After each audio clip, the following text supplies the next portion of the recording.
Hello my dear students, Lucas commerce academy మీకు స్వాగతం పలుకుతుంది. రేపు మార్చిలో జరగబోయే సీనియర్ ఇంటర్కి సంబంధించి ఒక స్పెషల్ ప్రోగ్రామ్ మనం రన్ చేస్తున్నాం. ఆ స్పెషల్ ప్రోగ్రాంలో భాగంగా లాస్ట్ వీడియోలో కన్సైన్మెంట్ మీద 2 ప్రాబ్లమ్స్ మాట్లాడాం. ఈరోజు వచ్చేసి థర్డ్ ప్రాబ్లం మాట్లాడబోతున్నాం. ఈ ప్రాబ్లంలో క్లోజింగ్ స్టాక్ ఉంటుంది. Closing stock means the stock which remains unsold with the consignee, and that means unsold stock with the consignee is known as closing stock. For example, మనకి 100 units మనం పంపాం, లేదా 100 kgs పంపాం, 80 kgs అమ్మాడు, ఇక 20 kgs closing stock ఉంది. ఆ closing స్టాక్ని మనం value చేసి consignment అకౌంట్లో credit side తీసుకోవాలి. ఈ ఎలా వాల్యూ చేయాలి ఈ క్లోజింగ్ స్టాక్ అనేది very very important. So the value of closing stock is not given in the problem. We are going to value such closing stock. Okay, దీన్ని ఒక సింపుల్ ఎగ్జాంపుల్ ద్వారా మీకు చెప్తాను, ఒకసారి అబ్జర్వ్ చేయండి. ఫర్ ఎగ్జాంపుల్ మంది కూరగాయల బిజినెస్ అనుకుందాం. ఫర్ ఎగ్జాంపుల్ ఆ కూరగాయల బిజినెస్ లో మనం టమాటా బిజినెస్ చేస్తున్నాం. For example morning 100 kgs tomatoes కొన్నాం. ఒక్కొక్క కేజీ వచ్చేసి 20 రూపీస్ అనుకున్నాం. అప్పుడు మీరు పెట్టిన టోటల్ వచ్చేసి మనకి 2000 రూపీస్ టమాటాల కోసం ఖర్చు పెట్టారు. మీరు కొన్న దగ్గర నుంచి దాన్ని మన షాపుకు తీసుకురావడానికి ట్రాన్స్పోర్ట్ అంటే ఫ్రైట్ చార్జెస్ ఒక 100 రూపీస్ అనుకున్నామండి. ఫ్రైట్ చార్జెస్ 100 అనుకున్నాం. సో ఆ డేలో 80 కేజెస్ టమాటాస్ అమ్మామండి. ఫర్ ఎగ్జాంపుల్ 25 రూపీస్ అమ్మాం, ఒక్కొక్క కేజీ 25. మీరు కొన్నది మాత్రం ఒక్కొక్క కేజీ 20 అండి. ఇప్పుడు మనం 100 కేజెస్ కొన్నాం, ఆ డేలో 80 కేజెస్ అమ్మాం. ఇక క్లోజింగ్ స్టాక్ అంటే అమ్మకుండా ఉన్న స్టాక్ వచ్చేసి మనకి క్లోజింగ్ స్టాక్ అని పిలుస్తాం. ఇప్పుడు క్లోజింగ్ స్టాక్ ఇన్ కేజెస్ వచ్చేసి మనకి 100 మైనస్ 80 ఈక్వల్ టు 20 కేజెస్. ఈ 20 కేజెస్ ఏమవుతుందంటే మనకి క్లోజింగ్ స్టాక్. ఆ క్లోజింగ్ స్టాక్ కేజెస్ లో ఉంది, దాన్ని వాల్యూలోకి తీసుకురావాలి. దానినే మనం valuation of closing stock. Okay, ఈ క్లోజింగ్ స్టాక్ వాల్యూ చేయడానికి ఒక సింపుల్ ఫార్ములా చెప్తాను మీకు. Closing stock should be valued at cost. Here cost means not only the original cost of closing stock but also proportionate expenses incurred should be taken into account. Okay, once again, closing stock should be valued at cost. Here cost means not only the original cost of closing stock but also proportionate expenses incurred should also be taken into account. ఇప్పుడు మనం దీన్ని value చేయబోతున్నాం.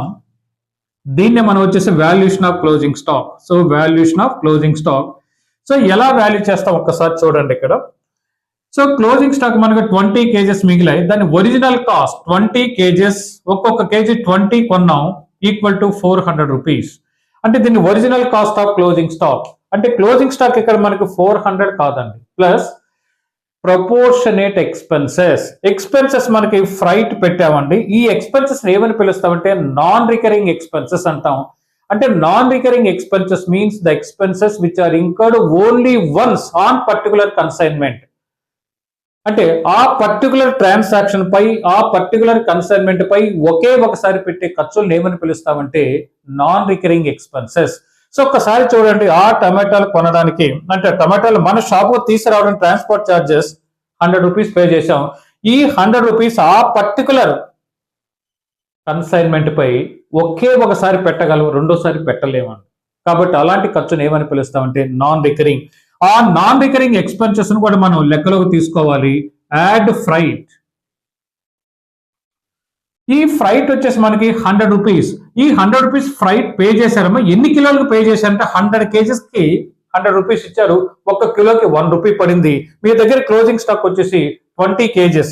అంటే 20 kgs into 1 rupee equal to 20 rupees. 420 rupees is the value of closing stock. So closing stock అంటే 400 చెప్పకూడదు మీకు, plus 20 rupees కూడా తీసుకున్నాను. 100 రూపీస్ కి 20 ఎందుకు తీసుకున్నాను అనేది వెరీ వెరీ ఇంపార్టెంట్. సో ఇక్కడ 100 రూపీస్ పే చేశారు. ఎన్ని కిలోలకు పే చేశారంటే 100 కేజెస్ మీరు 100 రూపీస్ పే చేశారు. ఒక కిలోకి ఫ్రైట్ చార్జెస్ 1 రూపీ.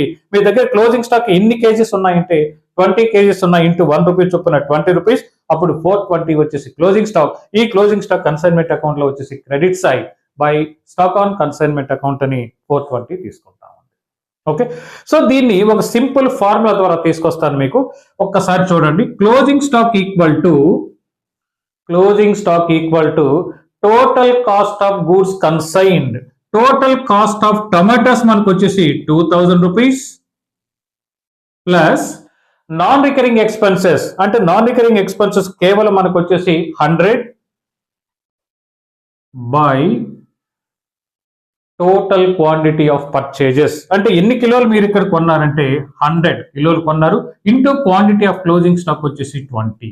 ఇప్పుడు చూడండి 2100 బై 100 ఇంటూ 20 అని. ఓకే, సార్ క్యాలిక్యులేటర్ ఆపరేట్ చేద్దాం. దీనికి 2100 divided by 100 into 20 equal to 420. So formula apply చేసినా వస్తుంది, జస్ట్ కామన్ సెన్స్ అప్లై చేసినా కూడా సేమ్ అదే ఆన్సర్ వచ్చేసింది. ఇప్పుడు దీన్ని కన్సైన్మెంట్ అకౌంట్లో ఎలా వాల్యూ చేయాలో చూద్దాం. ఓకే, థర్డ్ ప్రాబ్లం చూడండి. ఈ థర్డ్ ప్రాబ్లంలో క్లోజింగ్ స్టాక్ ఉంది. ఆ క్లోజింగ్ స్టాక్ ని ఎలా వాల్యూ చేస్తున్నారో ఒకసారి చూస్తున్నాం.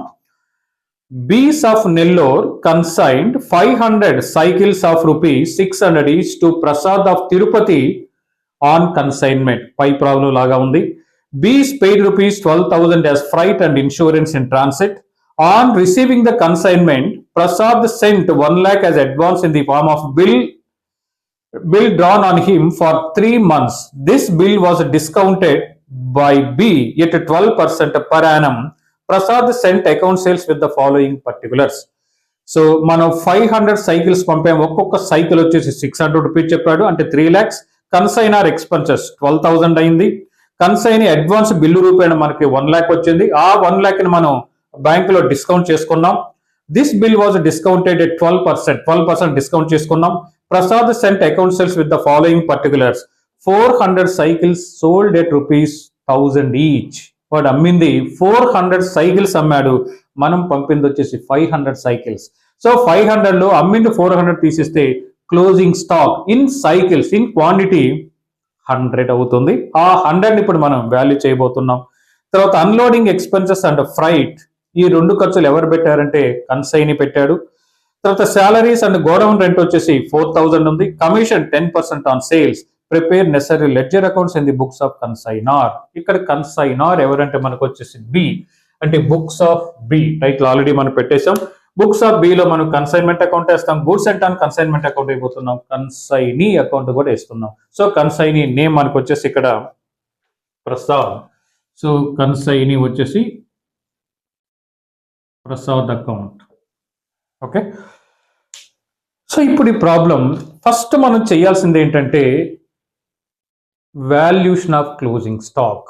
మనం 500 సైకిల్స్ పంపాం, 400 అమ్మేశాడు, 100 మిగిలింది. ఫస్ట్ 100 కనుక్కుంటున్నాం. Okay, so valuation of closing stock title పెడదాం. ఫస్ట్ వర్కింగ్ నోట్ దీని కింద వేద్దాం. Valuation of closing stock, this is the working note. So valuation of closing stock లో మనకు వచ్చేసి closing stock in cycles shortcut గా వేస్తున్నాను. Closing stock in cycles. So 500 మనం పంపాం, 400 అమ్మేశాడు, equal to 100 closing stock.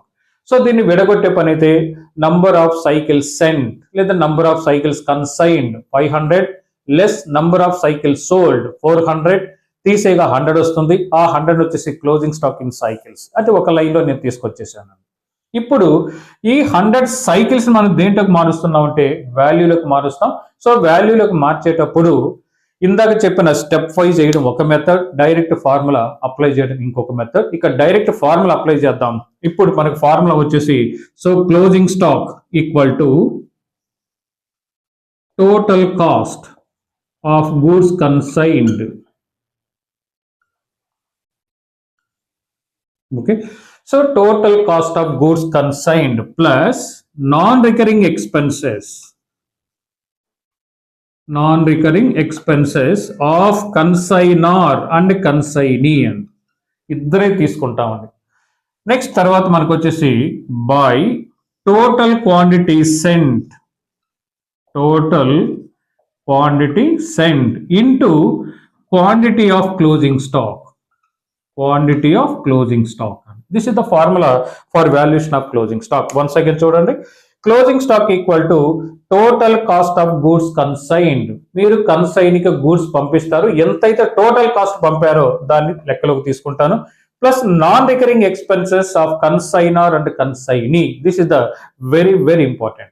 So non recurring expense of consignor and consignee అంటే all expenses incurred by the consignor are treated as non-recurring expenses.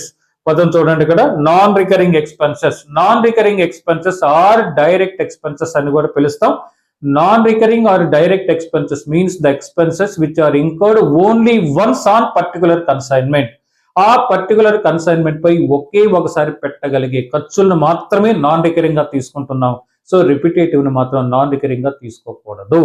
అంటే ఇక్కడ మనం అనుకున్న ఈ ప్రాబ్లంలో all expenses incurred by the consignor, consignor పెట్టిన అన్ని ఖర్చులను మీరు వచ్చేసి నాన్ రికరింగ్ గా తీసుకోవాలి, కన్ఫ్యూజన్ ఉండదండి. అయితే కన్సైనీ విషయంలోకి వచ్చేసి వాడు రికరింగ్ ఎక్స్పెన్సెస్ ఉన్నాయి, నాన్ రికరింగ్ ఉన్నాయి, మనకు కావాల్సింది నాన్ రికరింగేనండి. సో నాన్ రికరింగ్ ఖర్చులు అంటే కన్సైనీ విషయంలో ఏంటంటే ఒకసారి జాగ్రత్తగా అబ్జర్వ్ చేయండి. మనం గూడ్స్ హైదరాబాద్ పంపామండి, విజయవాడ మన షోరూమ్ నుంచి లేదా మన గోడౌన్ నుంచి హైదరాబాద్ రైల్వే స్టేషన్ చేరేంత వరకు అన్ని ఖర్చులు ఎవరు పెట్టుంటారంటే కన్సైనర్. ఆ కన్సైన్మెంట్ పై ఆ ఖర్చులని ఒకేసారి పెట్టగలడు, రెండోసారి పెట్టలేడు. కాబట్టి ఆ ఎక్స్పెన్సెస్ ని నాన్ రికరింగ్ ఎక్స్పెన్సెస్ గా తీసుకుందాం. నెక్స్ట్ కన్సైనీ విషయంలో మాత్రమే జాగ్రత్తగా ఉండాలి. కన్సైనీ విషయంలో మన గూడ్స్ పంపింది త్రూ రైల్వే, అంటే ట్రాన్స్పోర్టేషన్ రైల్వే ఎన్నుకున్నాం మనం. ఆ గూడ్స్ వచ్చేసి హైదరాబాద్ రైల్వే స్టేషన్ చేరుతాయండి. హైదరాబాద్ రైల్వే స్టేషన్ నుంచి కన్సైనీ గోడౌన్ చేరేంత వరకు అయ్యే ఖర్చులు మాత్రమే నాన్ రికరింగ్ ఎక్స్పెన్సెస్ గా తీసుకోవాలి. So that means non recurring expenses means whatever expenses incurred from the place of consignors godown to the place of consignees godown. So this is the very important. అంటే consignor పెట్టిన అన్ని ఖర్చులు non recurring. Consignee విషయంలో Hyderabad railway station నుంచి godown చేరేంత వరకు మాత్రమే పెట్టే ఖర్చులు. చేరిన తర్వాత వాడు ఏమన్నా ఖర్చు పెట్టుకోండి, for example advertisement, salaries, godown rent, showroom expenses, ఈ ఎక్స్పెన్సెస్ అన్ని కూడా ఆ పర్టికులర్ కన్సైన్మెంట్ కోసం ఖర్చు పెట్టడండి. కాబట్టి అలాంటి ఖర్చులు మన క్లోజింగ్ స్టాక్ వాల్యుయేషన్ లో తీసుకోకూడదు.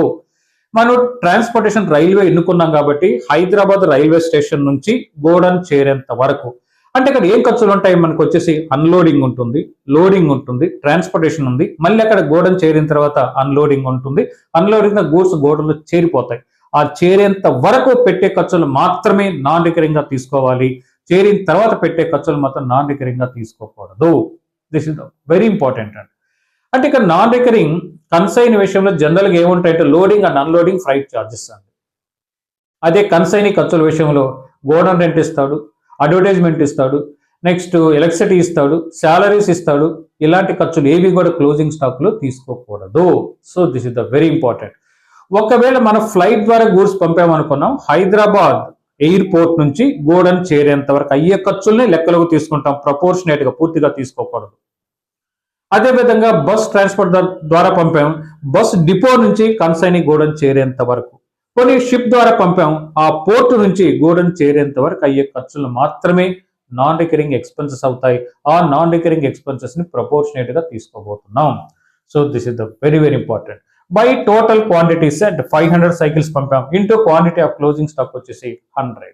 సో ఇక్కడ జాగ్రత్తగా ఉండాల్సింది this is the very very important, non recurring expenses of consignor and consignee. ఇప్పుడు ఇందాక నేను అనుకున్నది కన్సైనర్ పెట్టిన అన్ని ఖర్చులను వచ్చేసి నాన్ రికరింగ్ గా తీసుకుంటాను. కన్సైన్ విషయంలో చూడండి, బిలో లోడింగ్ ఎక్స్పెన్సెస్ అంటే unloading expenses and freight, unloading expenses and freight అంటే ఈ ఖర్చులు ఎప్పుడు పెట్టుంటాడంటే హైదరాబాద్ రైల్వే స్టేషన్ నుంచి గోడౌన్ చేరేంత వరకే పెట్టేశాడు. కాబట్టి ఇది నాన్ రికరింగ్ ఎక్స్పెన్స్ గా తీసుకుంటున్నాను. తర్వాత salaries and godown rent, salaries and godown rent మన పర్టికులర్ కన్సైన్మెంట్ కోసం ఖర్చు పెట్టాల, కాబట్టి దాన్ని వచ్చేసి మనం రికరింగ్ ఎక్స్పెన్సెస్ అనుకొని క్లోజింగ్ స్టాక్ వాల్యుయేషన్లో లెక్కలోకి తీసుకోకూడదు. ఇప్పుడు చూడండి, టోటల్ కాస్ట్ ఆఫ్ గూడ్స్ కన్సైన్డ్ వచ్చేసి మనం 500 సైకిల్స్ పంపాం. ఒక్కొక్క సైకిల్ కాస్ట్ వచ్చేసి 600 రూపీస్. ఇది ఒక amount. Plus non recurring expenses, consignor పెట్టిన అన్ని ఖర్చులు నాన్ రికరింగ్ అనుకున్నాం, అంటే 12,000 కన్సైనర్ పెట్టిన ఖర్చులు. ప్లస్ కన్సైన్ విషయంలో 6,000 ఒక అమౌంట్ పెట్టాడు, 4,000 ఒక అమౌంట్ పెట్టాడు. 4,000 రికరింగ్ కాబట్టి దాని లెక్కలో తీసుకోను, 6,000 మాత్రం లెక్కలో తీసుకుంటున్నాను. 6,000 బై టోటల్ క్వాంటిటీ సెంట్, అంటే మనకి ఎన్ని సైకిల్స్ పంపామంటే 500 cycles, into quantity of closing stock వచ్చేసి 100. సో ఇప్పుడు 3 lakhs plus 18,000 by 500 into 100 equal to 3,18,000 by 500 into 100. ఒకసారి క్యాల్కులేటర్ ఆపరేట్ చేస్తాను. So 3,18,000 divided by 500 into 100, 63,600. 63,600. So this is the value of closing stock. ఇది working నోట్లో వేసుకొని ఎగ్జామినేషన్లో వాళ్ళకి చూపించాలండి. ఓకే, సో ఫార్ములా చూడండి. Total cost of goods consign హ్యాపీగా తీసుకోవచ్చు, నో ప్రాబ్లం. ఇక్కడ మాత్రం జాగ్రత్తగా ఉండాలి. నాన్ రికరింగ్ ఎక్స్పెన్సెస్ అవి కన్సైనర్ పెట్టిన అన్ని ఖర్చులు నాన్ రికరింగ్, కన్ఫ్యూజన్ ఉండదండి. కన్సైన్ విషయంలో మాత్రమే కన్ఫ్యూజన్ ఉంటుంది. ఆ కన్సైన్ విషయంలో హైదరాబాద్ రైల్వే స్టేషన్ నుంచి గోడౌన్ చేరేంత వరకేనండి. అంటే జనరల్గా వాడికి ఉండే ఖర్చు లోడింగ్, అన్లోడింగ్, ఫ్రైట్ ఛార్జెస్ అండి. గోడౌన్ చేరిన తర్వాత చాలా ఖర్చులు ఉంటాయి. మనకి గోడౌన్ రెంట్ ఉంటుంది, సాలరీస్ ఉంటాయి, అడ్వర్టైజ్మెంట్ ఉంటుంది, ఎలక్ట్రిసిటీ బిల్ ఉంటుంది, మొబైల్ బిల్ ఉంటుంది. అవేవి లెక్కలోకి తీసుకోకూడదు క్లోజింగ్ స్టాక్ వాల్యుయేషన్. ఇక by total quantity sent easy, ఇది కూడా quantity of closing stock easy. ఇది ఒక్క విషయంలో జాగ్రత్తగా ఉండండి. ఓకే, ఇప్పుడు ప్రాబ్లంకి వస్తాను. చూడండి, B of Nellore consigned 500 cycles 600 is to Prasad of Tirupati on consignment, అంటే goods sent on consignment. So goods sent on consignment entry consignment account data to goods sent on consignment 500 into 600 equal 3 lakhs. Next goods sent on consignment account లో credits and by consignment account 3 lakhs. ఈ అకౌంట్ immediate గా ఇప్పుడే close చేస్తామండి. So 3 lakhs ఈ side తీసుకొచ్చేసేయండి. ఈ 3 lakhs ఎక్కడికి transfer చేస్తాం, ట్రేడింగ్ అకౌంట్ బ్రాకెట్ లో ట్రాన్స్ఫర్ ఆల్రెడీ పెట్టేసాం. ఈ అకౌంట్ క్లోజ్ అయిపోయింది. తర్వాత B paid ₹1,200 as freight and insurance, అంటే consignor expenses to cash or bank. So ఒకే ఒక ఖర్చు కాబట్టి దీన్ని 12,000 తీసుకున్నాం. క్యాష్ ఆర్ బ్యాంక్ అకౌంట్ మనం ఓపెన్ చేయలేదు కాబట్టి దాంట్లో వేయాల్సిన అవసరం లేదు. తర్వాత Prasad sent ₹1 lakh as advance, bill రూపాయలు అడ్వాన్స్ వచ్చింది కాబట్టి బిల్స్ రిసీవబుల్ అకౌంట్ ఎటార్ to Prasad account, Prasad account credited by bills receivable account bracket advance 1 lakh. అయితే బిల్లు మనకు వచ్చింది, మన దగ్గర ఉంది. ఆ బిల్లుని ఎంత కాలానికి రాసామంటే 3 months బిల్లు రాసాం. ఇది బిల్స్ ఆఫ్ ఎక్స్చేంజ్ లో మాట్లాడింది. మనకు అర్జెంటుగా క్యాష్ అవసరమైతే ఆ బిల్లును బ్యాంక్ వాళ్ళకి అమ్ముకోవచ్చు అని చెప్పాను. వాళ్ళు అమ్ముకోవడాన్ని డిస్కౌంట్ చేయడం అన్నాం. సో 3 months మనం ఇమీడియట్ గా డిస్కౌంట్ చేసాం కాబట్టి 1 lakh into 12/100 into 3/12 ఇస్తే మనకు వచ్చేసి 3,000 రూపీస్ వస్తుందండి. మనకి బ్యాంకర్ నుంచి వచ్చేది కేవలం 97 వస్తుంది. ఒక్కసారి డిస్కౌంట్ ఛార్జెస్ చూడండి. సో డిస్కౌంట్ ఛార్జెస్ లో total bill amount 1 lakh into rate of discount వచ్చేసి 12% ఇంటూ 3 months డిస్కౌంట్ చేసి 3/12. సో 3,000 అంటే బ్యాంకర్ 3,000 కట్ చేసుకొని మనకి 1,97,000 మాత్రమే ఇస్తాడు. అప్పుడు 97,000 మనకు వచ్చినప్పుడు entry bank account data 97,000, discount account data 3,000 to bills receivable account వచ్చేసి 1 lakh. ఇది ఆల్రెడీ మనం బిల్స్ ఆఫ్ ఎక్స్చేంజ్ లో మాట్లాడాం. ఇక్కడ మనకి బ్యాంక్ అకౌంట్ డేటా 97 వస్తుంది. డిస్కౌంట్ లాస్ కాబట్టి డెబిట్ చేసాం. Discount account data 3,000 to bills receivable account వచ్చేసి 1 lakh. ఇక్కడ బ్యాంక్ అకౌంట్ నేను వేయట్లేదు, డిస్కౌంట్ అకౌంట్ నేను వేయట్లేదు, బిల్స్ రిసీవబుల్ అకౌంట్ కూడా వేయట్లేదు. కాబట్టి బిల్లును బ్యాంక్ లో డిస్కౌంట్ చేసినప్పుడు దీనికి సంబంధించిన ఎంట్రీ మనం ఇక్కడ పోస్టింగ్ చేయాల్సిన అవసరం లేదు. Leave it. సో అడ్వాన్స్ వస్తే తీసుకున్నాను, ఆ అడ్వాన్స్ గా వచ్చిన బిల్లును బ్యాంక్ లో డిస్కౌంట్ చేసుకుంటే దానికి ఎంట్రీ అయితే రాస్తాను, కానీ లెడ్జర్ లో మనం బ్యాంక్ అకౌంట్ వేయట్లేదు, డిస్కౌంట్ అకౌంట్ వేయట్లేదు, బిల్స్ రిసీవబుల్ అకౌంట్ వేయట్లేదు కాబట్టి దీన్ని పోస్టింగ్ చేయాల్సిన అవసరం మనకి లేదు. నెక్స్ట్ తర్వాత Prasad sent account sales with the following information. So తర్వాత దాని కింద A 400 bicycles sold at rupees 1000 each. Sales కాబట్టి by Prasad account. Already entries noted అయి ఉండాలి. బై ప్రసాద్ అకౌంట్ బ్రాకెట్ లో వచ్చేసి సేల్స్. ఆ సేల్స్ లో వచ్చేసి మనకి 400 cycles, 400 into 1000 equal to 4 lakhs. ఇప్పుడు దీనికి ఏంటి చూడండి, Prasad account data to consignment account. So Prasad account to consignment account వచ్చేసి 4 lakhs. ఓకే. తర్వాత అన్లోడింగ్ ఎక్స్పెన్సెస్ అండ్ ఫ్రైట్ 6000 ఖర్చు పెట్టాడు. శాలరీస్ వచ్చేసి శాలరీస్ అండ్ రెంట్ కింద 4000, total 10,000. Consign expenses same to Prasad, అంటే consign expenses entry consignment account data to Prasad account. Prasad account bracket లో మనం వచ్చేసి 6 + 4 10,000. ఎంట్రీ చూడండి, consignment account data to Prasad account. Prasad account లో బై కన్సైన్మెంట్ అకౌంట్ వచ్చేసి 10,000. తర్వాత commission 10% on sale, same entry. So to Prasad account. Consign expenses కి consign commission కి same entry అమ్మ. సో సేల్స్ వచ్చేసి 4 lakhs మీద వచ్చేసి ఇంటూ 10% అండి. 10/100 40,000 అండి. ఎంట్రీ చూడండి, consignment account data to Prasad account. Prasad account లో బై కన్సైన్మెంట్ అకౌంట్ 40,000.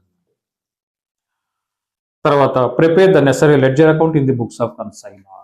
ఇప్పుడు మనం వచ్చేసి క్లోజింగ్ స్టాక్. క్లోజింగ్ స్టాక్ 63,600 వచ్చింది. By stock on consignment account. ఇప్పుడు ఈ ప్రాబ్లం రావడం by stock on consignment account. Bracket లో కావాలంటే క్లోజింగ్ స్టాక్ 63,600. ఇక స్టాక్ ఆన్ కన్సైన్మెంట్ అకౌంట్ మనం ఇట్లేదు కాబట్టి దాంట్లో రాయాల్సిన అవసరం లేదు. That's all. ఇప్పుడు ఈ అకౌంట్ బ్యాలెన్స్ చేయడం ద్వారా మనకి ప్రాఫిట్ ఆర్ లాస్ తెలుస్తుంది. ఒకసారి క్యాలిక్యులేటర్ అప్లై చేద్దాం. అమౌంట్ క్రెడిట్ సైడ్ వచ్చేసి 4,63,600, 4,63,600. దీంట్లో నుంచి 4,63,600లో 3,12,000, 50,000. So profit 1,01,600 rupees. Next goods and consignment account already close అయింది. నెక్స్ట్ ఈ అకౌంట్కి వస్తున్నాను. సో డెబిట్ సైడ్ ఎక్కువ ఉంది మనకి 4 lakhs. ఈ సైడ్ తీసుకొస్తాను 4 lakhs. ఈ 4 lakhs లో నుంచి 1,50,000 అంటే 2,50,000 అవుతుంది. 2,50,000. సో ఈ అమౌంట్ మనకి వచ్చినట్టు ఏమన్నా చెప్పాడో ఒక్కసారి చూద్దామండి. Prepare the necessary ledger accounts in the books of consignor. ఎక్కడ చెప్పలేదండి. అదే కానీ ఇందాక ప్రాబ్లంలో డ్రాఫ్ట్ ద్వారా వచ్చిందని చెప్పాడు కాబట్టి బ్యాంక్ వాడాం. ఈ ప్రాబ్లంలో ఏం చెప్పలేదు కాబట్టి by balance C/D brought down చేద్దాం.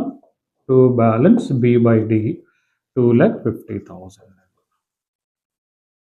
దట్స్ ఆల్ అండి. సో ఈ ప్రాబ్లంలో మనం ఏం నేర్చుకున్నామంటే calculation of closing stock. Okay గాడ్. ఇది థర్డ్ ప్రాబ్లం అండి. నెక్స్ట్ వచ్చేసి ఫోర్త్ ప్రాబ్లం కూడా డిస్కస్ చేద్దాం. ఉండేది టోటల్గా 6 ప్రాబ్లమ్స్. ఈ 6 ప్రాబ్లమ్స్ గా మీరు థరోగా ఉన్నట్టయితే డ్యామ్ షూర్గా ఎగ్జామినేషన్లో ఈ స్టాండర్డ్స్లోనే ఉంటాయి. ఇంతకుమించి అడిగే స్కోప్ లేదు. జస్ట్ 6 ప్రాబ్లమ్స్కి వచ్చేసి 10 marks. Okay. So fourth problem discuss చేద్దాం ఇప్పుడు. On 1st January 2021 Gopi of Hyderabad consigned at rupees 30,000 to Sudhir of Chennai. Gopal of Hyderabad consigned at rupees 30,000 to Sudhir of Chennai. అంటే దాని అర్థం గోపి అనే వ్యక్తి సుధీర్కి పంపాడు కాబట్టి Gopi is the consignor, Sudheer is the consignee. Gopi paid freight and insurance 2,000 అంటే consignor expenses. On 31st March 2021, Sudhir sent account sales with the following information. ఈ క్రింది ఇన్ఫర్మేషన్ తో అకౌంట్ సేల్స్ అనే స్టేట్మెంట్ మనకు పంపాడు. ఏ 75% ఆఫ్ ది గూడ్స్ సోల్డ్. అంటే ఇందాకేమో 500 cycles మనం పంపాం, 400 అమ్మాడు, 100 క్లోజింగ్ స్టాక్. అలా క్వాంటిటీ అలా ఉన్నది. ఇక్కడికి వచ్చేసి ఏం జరిగిందంటే ఇక్కడ 75% ఆఫ్ ది గూడ్స్ సోల్డ్ అంటే మనం పంపింది క్లోజింగ్ స్టాక్. ఫర్ ఎగ్జాంపుల్ మనం 100% క్లోజింగ్ స్టాక్ మనం పంపితే వాడు అమ్మింది 75% అమ్మాడు. సో క్లోజింగ్ స్టాక్ ఎంత మిగులుతుందంటే 25%. ఇందాక క్వాంటిటీ రూపేణా ఉంది, ఇక్కడ పర్సంటేజ్ రూపేణా ఉంది, అదైనా ఒకటే ఇదైనా ఒకటే. సో ఇప్పుడు క్లోజింగ్ స్టాక్ ఈక్వల్ టు మనకు వచ్చేసి టోటల్ మీరు పంపింది 100% అనుకుంటే దాంట్లో 75% అమ్మాడు, 25% మిగిలింది, అంటే క్లోజింగ్ స్టాక్ వచ్చేసి 25%. ఓకే, తర్వాత Sudhir incurred expenses amounted rupees 1200. This is the very important. Sudhir incurred expenses amounting to 1200. Sudhir అంటే consignee expenses. So consignee expense 1200 ఇచ్చాడు, అది పర్టికులర్స్ ఇవ్వాల. అంటే పర్టికులర్స్ అంటే ఫర్ ఎగ్జాంపుల్ గోడౌన్ రెంట్ అనో, ఎలక్ట్రిసిటీ అనో, అడ్వర్టైజ్మెంట్ అనో, ఫ్రైట్ అనో, లోడింగ్ అనో, అన్లోడింగ్ అలా పదాలు వాడలేదు. అలా వాడకుండా సింపుల్ గా కన్సైనీ ఎక్స్పెన్సెస్ అని ఇస్తే ఆ ఎక్స్పెన్సెస్ ని రికరింగ్ ఎక్స్పెన్సెస్ గా భావించి క్లోజింగ్ స్టాక్ వాల్యుయేషన్ లో లెక్కలోకి తీసుకోకూడదు. So when the nature of particulars not given in the problem, then all expenses incurred by the consignee is treated as a recurring expenses and that recurring expenses should not be taken into account while calculation of closing stock. తర్వాత Sudhir is entitled to receive commission 10% on sales. The bank draft was enclosed for the balance. Last లో మనకు రావాల్సిన amount draft ద్వారా amount వచ్చేసింది. Prepare the necessary ledger accounts in the books of Gopi. ఇప్పుడు closing stock ఎలా value చేస్తానో చూడండి. Total cost of goods consign అంటే 30,000 ప్లస్ కన్సైనర్ ఎక్స్పెన్సెస్ ఒక్కటే ఉన్నాయి, కన్సైనర్ ఎక్స్పెన్సెస్ ఓన్లీ 2,000 అండి. సో కన్సైన్ ఎక్స్పెన్సెస్ 0 తీసుకోకూడదు. ఎందుకు 0 అయింది, ఇందాక వచ్చేసి ఎందుకు తీసుకున్నారు, this is the very important. ఇక్కడ ఈక్వల్ టు టోటల్ పెట్టింది 32,000 ఇంటూ 25/100, మిగిలిన closing stock 25%. So 25 4 8,000. So 8,000 is the closing stock.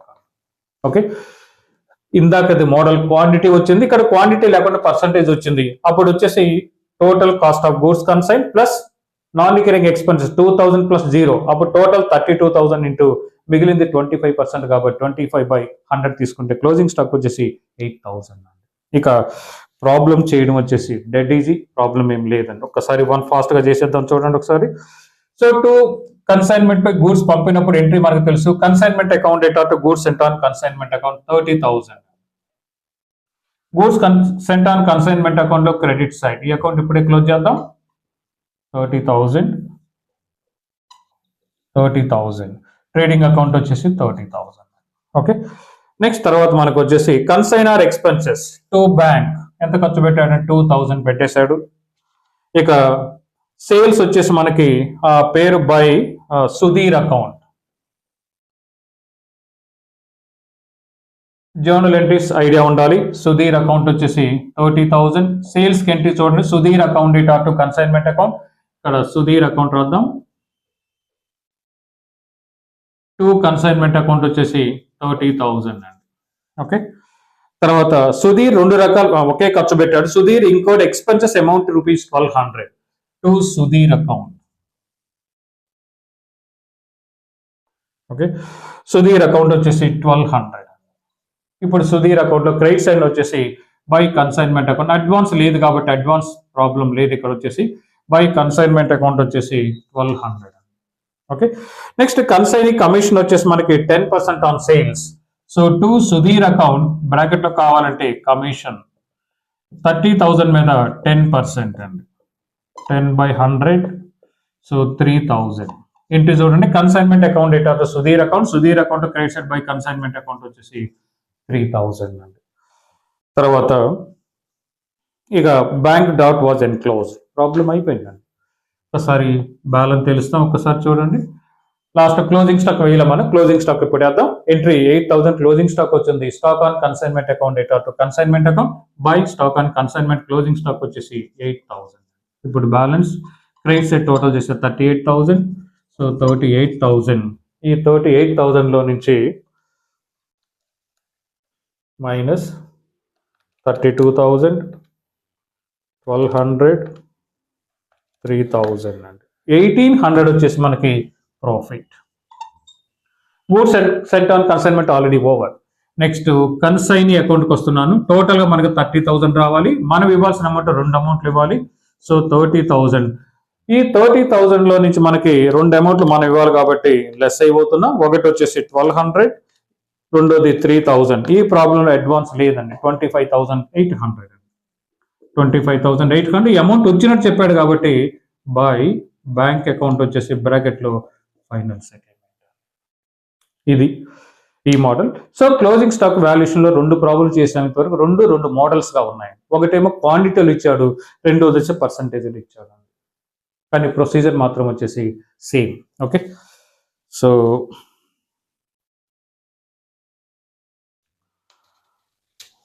ఇంకా 5th ప్రాబ్లం ఉందండి. ఈ 5th problem 5th and 6th ఇక 2 ప్రాబ్లమ్స్ ఉన్నాయి. ఈ 2 ప్రాబ్లమ్స్ వచ్చేసి నెక్స్ట్ వీడియోలో మాట్లాడదాం. సో ఇంతవరకు 2 వీడియోలు అవుతున్నాయి మనకు. 3rd వీడియో అంటే 3 వీడియోలతో వచ్చేసి కన్సైన్మెంట్ చాప్టర్ ఓవర్. టోటల్గా ఉండేది 6 ప్రాబ్లమ్స్. ఇంతవరకు 4 ప్రాబ్లమ్స్ డిస్కస్ చేసాం. ఇక 2 మోర్ ప్రాబ్లమ్స్ ఉన్నాయి. ఈ 2 మోర్ ప్రాబ్లమ్స్ నెక్స్ట్ వీడియోలో డిస్కస్ చేద్దాం. Okay, so dear students, so ఈ మెటీరియల్ మీకు ఫ్రీగా పంపిస్తాను. సో నా నంబర్కి, నా ఫోన్ నెంబర్కి వచ్చేసి వాట్సాప్ కానీ మెసేజ్ కానీ పంపండి. సో నా సెల్ నంబర్ 7382776681 ఫ్రీ ఆఫ్ కాస్ట్కి మీకు పంపిస్తాను. ఓకే, ఇప్పటికే చాలామంది స్టూడెంట్కి దీన్ని పంపించేశాను. డియర్ స్టూడెంట్స్, మిమ్మల్ని రిక్వెస్ట్ చేస్తున్నాను, మన ఛానల్ని లైక్ చేయండి, సబ్స్క్రైబ్ చేయండి, షేర్ చేయండి. మీ ఫ్రెండ్స్ అందరికి కూడా ఇంటిమేట్ చేసి సబ్స్క్రైబ్ అయ్యేటట్టు చూడండి. Thank you very much.